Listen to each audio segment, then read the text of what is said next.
Hi guys, so today I'm going to show you how to add some different items to your DeWalt impact driver.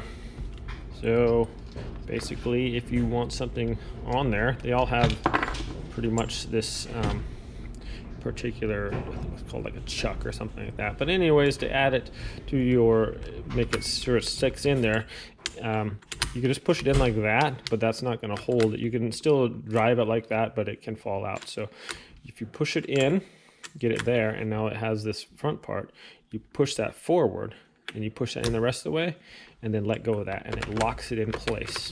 Okay, now to remove that, you pull that forward and then you just are able to slide that out. So to put it in and get it in there, just like that, just pull that out a little bit, slide it forward and let go, and that's locking it in place. And then to get it out, lift that forward and just pull that out and you're good to go.